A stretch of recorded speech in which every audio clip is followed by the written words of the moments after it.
my name is Noor. I'm from Nurakit. So we're gonna test one of the most desired feature released newly by Airtable, which is dynamic filter by Airtable. So how we design for testing it is we have the orders in here, we have orders line items, and we have disputes.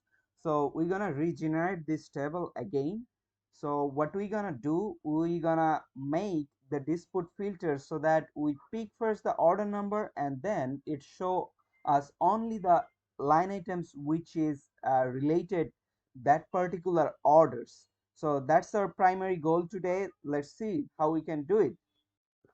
So now we're gonna create again the table named dispute.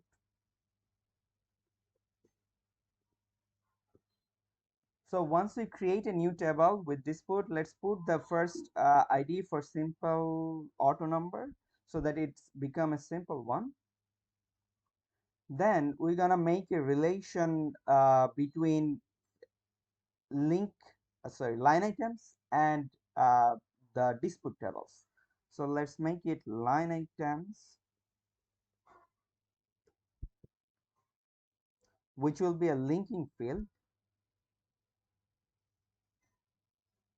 and for now we just want to do one by one.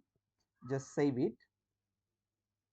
Then after, if we try to see that we have all the line items now on that table, but we want to filter it depending on the orders number. So for doing that, we need to just turn on the filter. But on the filter, we need to put the condition. Now, if we go to put the condition, first column is going to show the fields available on the line items table.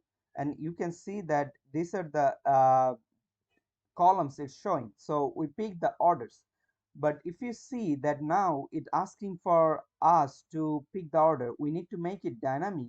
But unfortunately, we do not have any column uh, that link to the orders table or that map to the orders table so that we can tell them the order number. So for doing or making it successful, we need to make it field in here that will tell us the order number, and then from there we can do it. Let's link a record with the orders, and we do this, just this, skip.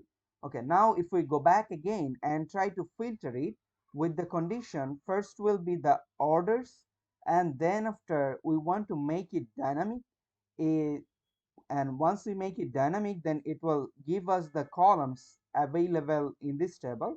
So we make the orders, and once we save it, now if we save it, let's delete this to, this is not required. So once we save it, now if we see, it is still showing us all the records in line items table. But if we pick a particular order, let's say we pick this particular order, now if we try to pick the line items, you'll see it's only show the three which are related this particular order. If we remove this one and if we try to pick let's say this one, and then you'll see it's showing only these two order related to this particular one. So that's all for today. So make sure you subscribe our YouTube channel and stay tuned with us and turn on the bell icon notification so that you get the update when we add a new videos and new Airtable features. And you can visit to our website and check out our service. If you need any service, you can contact to us and we can deliver you what you require. Thank you.